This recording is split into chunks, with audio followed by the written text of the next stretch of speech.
Ms. Ogay, nearly all the witnesses on the second panel would disagree with your statement, your written testimony, that the indirect land use methodology is scientifically supported. How would you respond to that? Well, as we have laid forward in our proposal for the purpose of public comments, I believe that we have used the best science and the best tools, modeling tools that are available to EPA today. We have received input and support from Ms. Cook's office. So the inputs that we're using, the models that we used, they were in consultation with the USDA experts and the Department of Energy experts. We have talked to the academic institutions that are experts in this area. So I strongly believe that we have used the best science available today, and we have done it in a very open and transparent forum. For example, when we start putting those approaches and models together, we met with the industry. We told them what we were doing.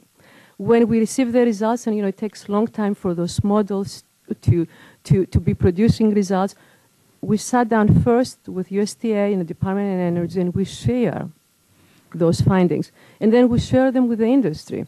So we have done it in two ways. One, we have used the best science available. Second, we have done it in a very transparent way that we hope now to lay out all the assumptions and inputs for comments. But let me make it very clear that when it comes to life cycle, there are certain elements that are very certain. Science is very certain. For example, we have a lot of certainty. If you use coal or natural gas facility, what is your carbon increases from that facility in producing this renewable fuel? When it comes to domestic impacts, land use, we have more certainty. When it comes to international land use, there are uncertainties. So we recognize that.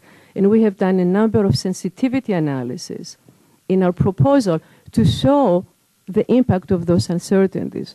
So what we're seeking during the comment period is to have a public dialogue, but also take all these pieces together, all these models, and have an extensive peer review process that will then inform the administrator and the president and the other agencies how to proceed.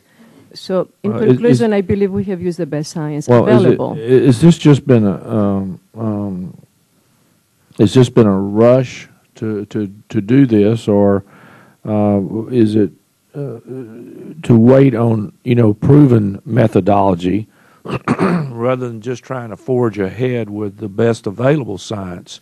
So you're saying that this is not just best available science, that there are some certainties.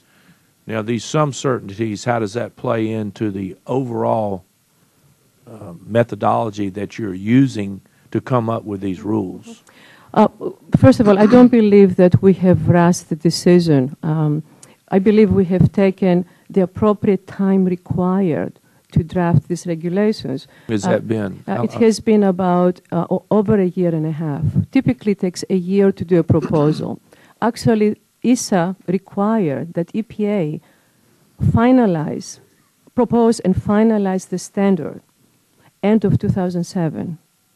So we sat down with our political bosses at the time, and we said, we cannot do that.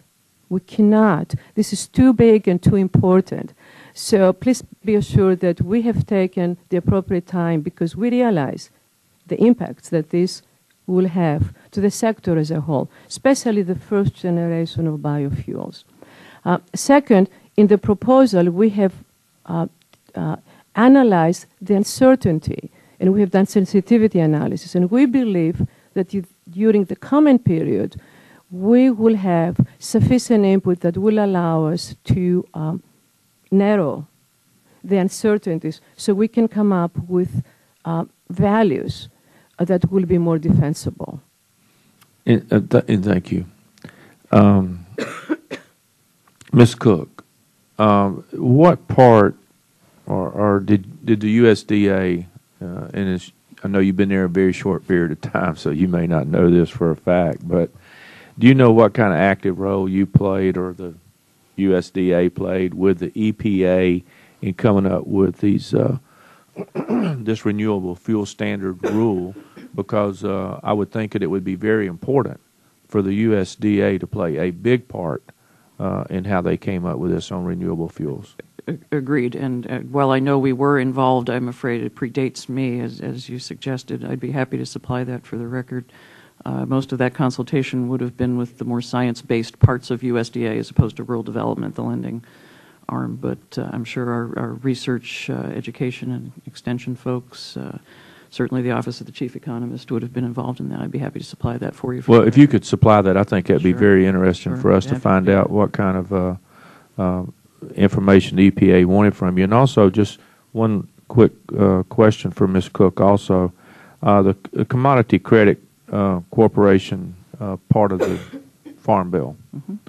Can you expand a little bit on the progress that the USDA is making in regard to that? Are you referring to the Section 9011 biomass crop I have no assistance? idea. I have no idea what I'm referring to. Well, What part? Well, let me say this. I think I know what I'm referring to. I don't know what part of the bill that is. okay, fair enough. Our sister agency, the Farm Service Agency, has the lead in the BCAP biomass crop assistance program. They are in the environmental review process now and pedaling as fast as they can. I'm afraid I don't have specifics on dates that I could offer, but I would be happy to supply that as well. Well, if you do that, it'd be Sure. fine. Thank you. I'll yield back.